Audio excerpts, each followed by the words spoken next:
I've been staying in this house for some time now, so I know every nook and cranny of this house. My parents moved out a while ago, leaving me here to take care of the place, I assume. They didn't say anything to me. They just packed their stuff and left. I guess they rent it out from time to time, as I've seen many people come and go. Some were cool, some were not, but all in all, it hasn't been that bad.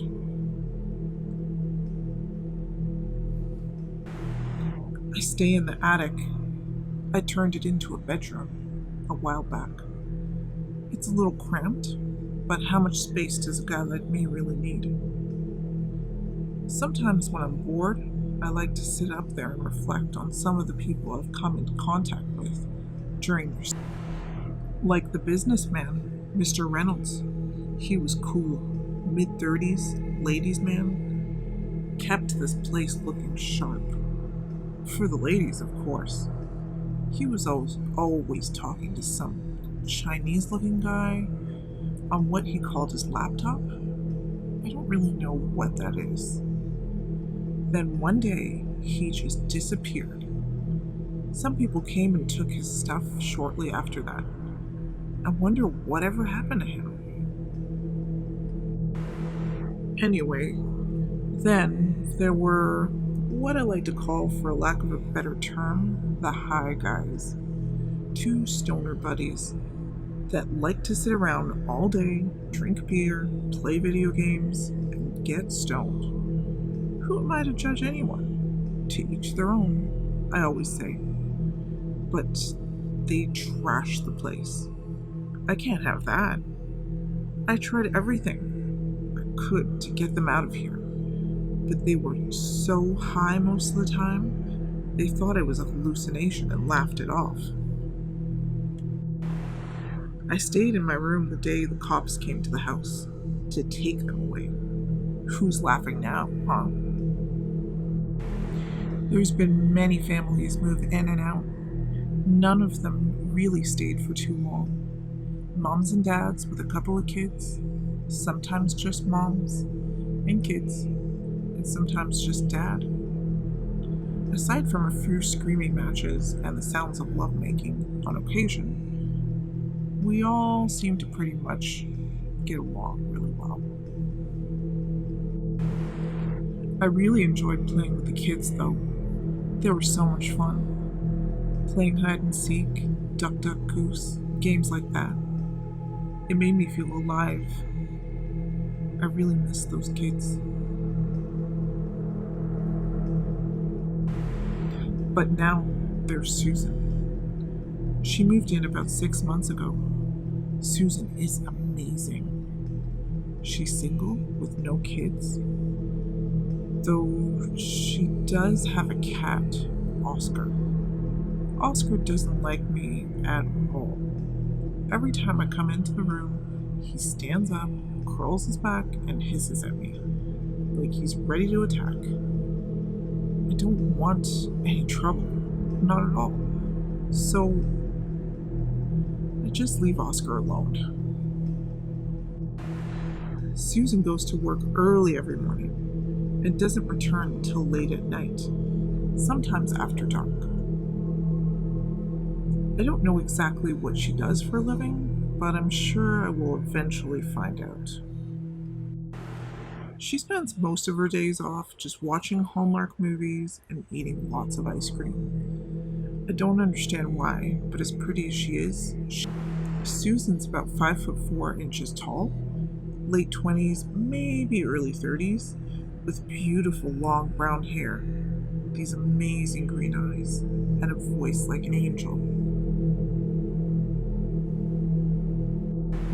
Susan may be the most beautiful woman I have ever seen in a long time, but her housekeeping skills leave a lot to be desired. It's not that she's a slob or anything, it's just that she doesn't clean up after herself very well. So, on occasion, while she's at work, just to help out, I will pick up the cups and dishes from around the house and put them in the sink. Pick up her clothes. I don't know what kind of perfume she uses, but damn, it smells so good. Anyways, I will put her clothes in the hamper, sweep the floor, turn the lights out, things like that. Nothing really major, just the basics. It always makes me happy to see the smile on her face when she comes home and sees the house straightened up. She just stands there smiling and always says, "Thank you. Anything for you, Susan. Anything." I'm so taken by Susan that sometimes at night I like to go stand at her bedroom door and just watch her sleep. She looks so peaceful. I would like nothing more than to lay beside her and maybe put my arms around her, put my arms around her waist, and just hold her. Maybe someday. I know it's only been a little while, but I think I'm falling in love with her. I want to tell her how I feel. I want to show her. I think I'll do it tonight when she gets home. Wait a second. What's that? Some kind of folder on the table. HPRC Hamilton. Hamilton? Paranormal Research Center. Hamilton Paranormal Research Center.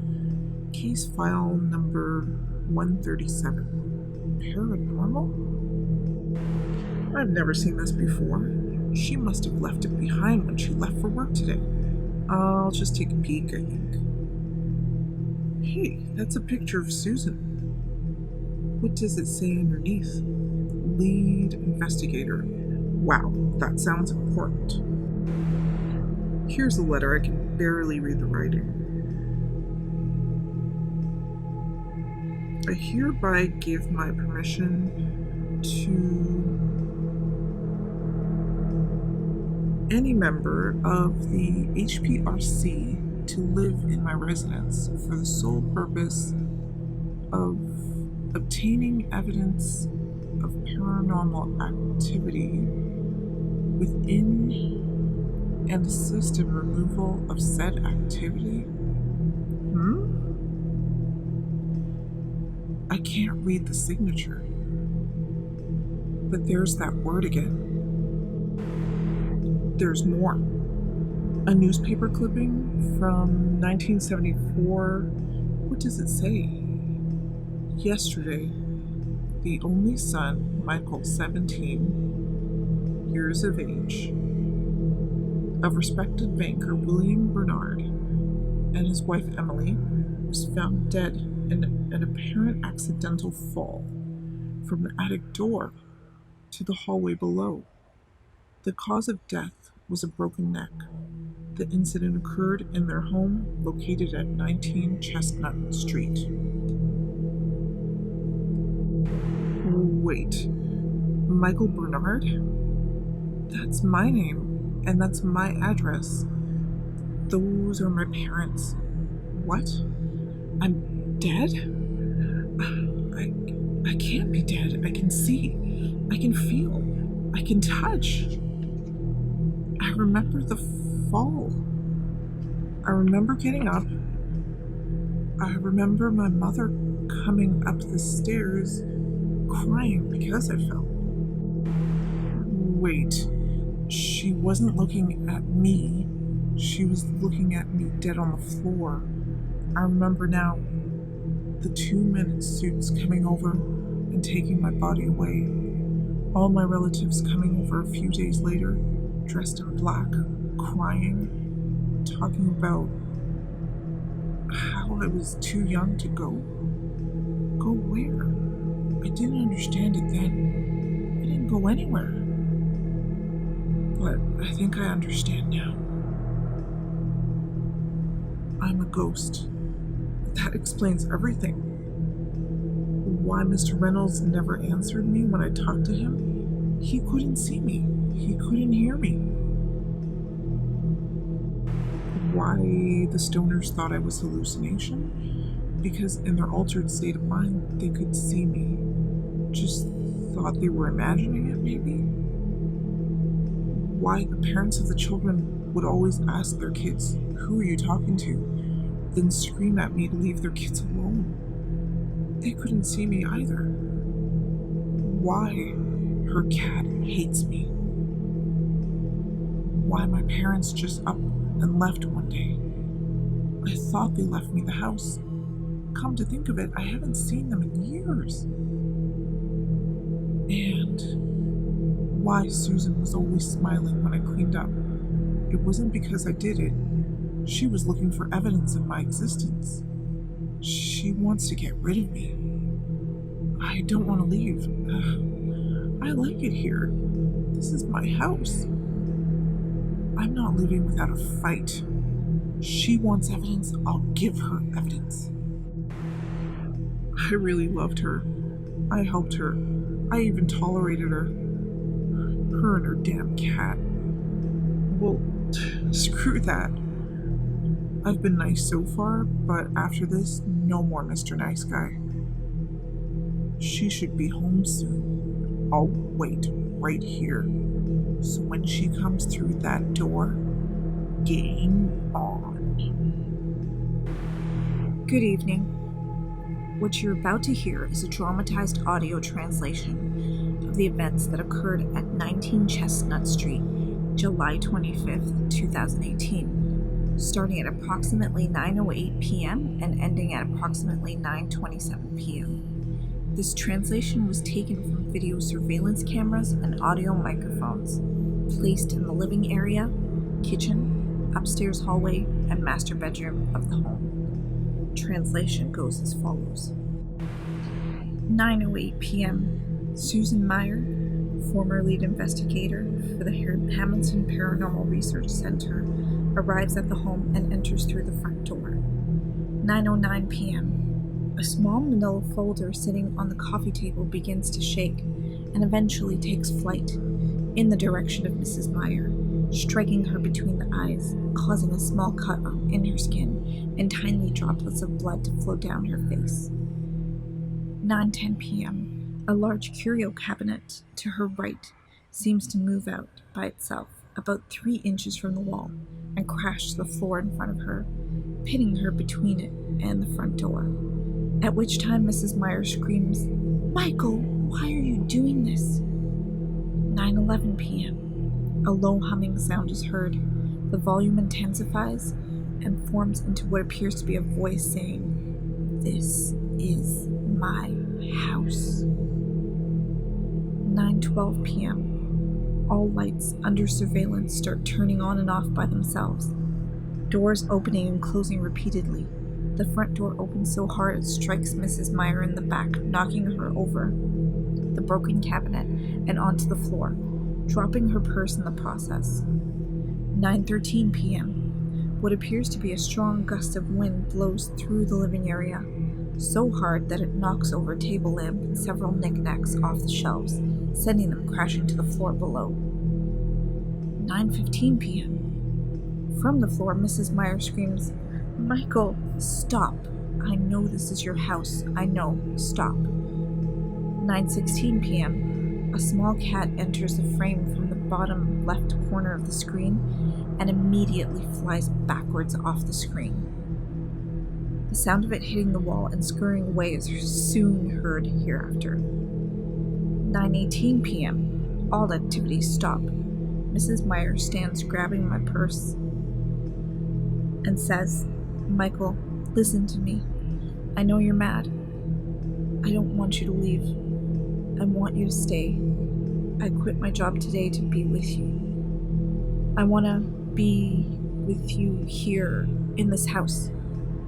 9:21 p.m. What appears to be a large mass of black fog appears on camera, forming into what looks like a person. 9:22 p.m. Staring directly into the fog, Mrs. Meyer says, "Michael, I can finally see you. I love you. I love everything you do for me. And now we'll always be together." 9:24 p.m. Reaching into her purse, Mrs. Meyer produces a small handgun and places it to her temple. 9:25 p.m. All video surveillance cameras shut down and lose signal. Only audio remains. 9:26 p.m. One single gunshot is heard, and then the sound of something heavy hitting the floor. 9:27 p.m. All transmissions are lost. The body of Susan Meyer was found dead after a neighbor called 911 to report what sounded like a gunshot. Officers arrived at the scene to find the house in disarray and Mrs. Meyer's body like a bloody corpse lying on the floor in the living area, the victim of an apparent suicide. The body was taken to the county morgue, where cause of death was confirmed. The results for case number 137 are as follows. The home is believed to be completely consumed by a malevolent, evil spirit. Any further investigation may result in injury and/or death of another member of this organization. I will not take the risk. Case number 137 is now closed and will never be spoken of again. My condolences to the Meyer family. Thank you for your time. David Weinhardt, Director of Operations, HPRC.